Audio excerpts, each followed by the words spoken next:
Coucou tout le monde, j'espère que vous allez bien.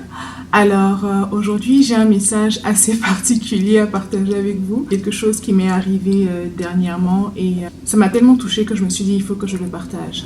Alors depuis quelque temps quand je sors, je demande au Seigneur, je veux être un instrument entre tes mains, utilise-moi. Et ça je le fais depuis la vidéo, enfin je sais pas si vous avez regardé les témoignages qui s'appelle La femme qui pleurait. Si vous ne l'avez pas fait, je vous invite à regarder cette vidéo. Mais depuis que cela m'est arrivé, je me suis dit waouh Seigneur, je veux être un instrument entre tes mains. Alors il y a à peine 2 jours de cela, je suis sortie prendre une marche et au moment de rentrer, je croise cette dame d'un certain âge qui a l'air d'être sans abri, qui pousse son chariot avec ses affaires. Je passe mon chemin et je l'entends m'appeler, me dire excusez-moi, excusez-moi. Et vraiment là, j'étais fatiguée. Donc elle continue de m'appeler, je me retourne et à ma grande surprise, elle me dit « Ce n'est pas pour vous demander de l'argent, mais c'est pour vous demander de prier pour moi. » Donc là, je suis surprise.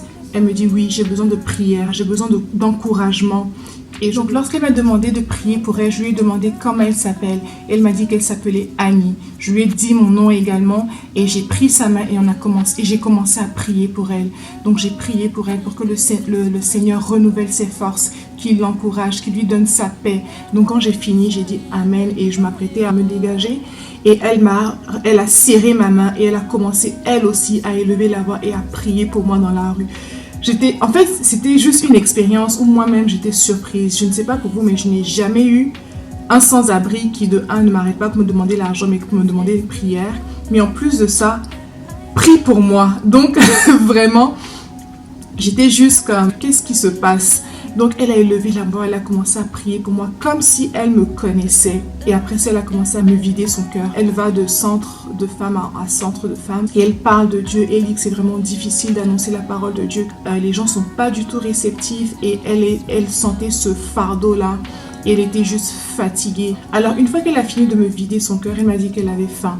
Donc je suis allée lui prendre quelque chose à manger. Et puis on s'est assise. Pendant qu'elle mangeait, il y a l'histoire de Joseph qui m'est revenue à cœur. Comment est-ce que Joseph était en prison et que du jour au lendemain, le Seigneur l'a sorti et l'a mis 2e d'Égypte.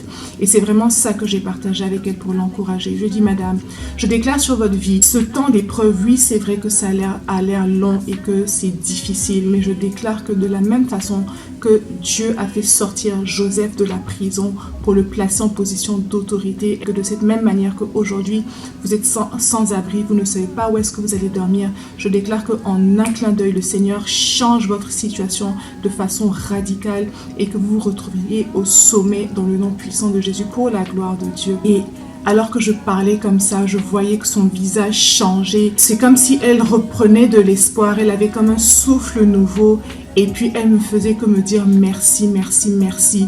Et c'est drôle parce qu'elle me disait, tu sais, pendant que tu passais, je n'allais pas te demander de t'arrêter. Mais le Saint-Esprit m'a dit, demande à cette femme de prier pour toi, demande à cette femme de prier pour toi. Et c'est comme ça que je l'ai fait. Donc voilà, c'est le petit message, l'exhortation d'aujourd'hui. Et vraiment, je voulais vous encourager. Lorsque vous sortez, demandez de façon intentionnelle à Dieu d'être des instruments entre ses mains, qu'il vous utilise pour faire la différence dans la vie de quelqu'un. Écoutez, Dieu peut mettre sur votre chemin une jeune fille ou un jeune homme qui est au bord de la dépression, qui s'apprête à s'enlever la vie. Mais parce qu'il vous a rencontré, parce que vous allez déclarer des paroles de vie, prier pour cette personne peut décider de prendre une autre direction. Il en va de la vie d'une personne et c'est inestimable.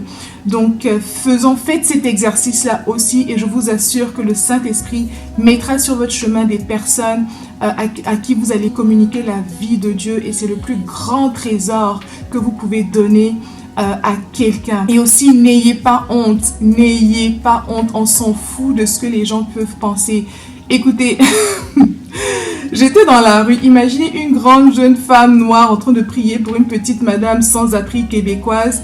Dans la rue comme ça, les gens nous dépassaient, nous regardaient, mais je m'en foutais éperdument. Là, c'était ce qu'ils contestaient vraiment, cette jeune dame-là et ce dont elle avait besoin. Franchement, lorsque je l'ai laissée, c'était une personne différente. Quand on s'est rencontrés au début, elle était découragée, elle était à bout. Mais après l'avoir laissée, après avoir déclaré ces paroles-là dans sa vie, c'était comme une autre madame. C'est comme si elle reprenait de l'espoir.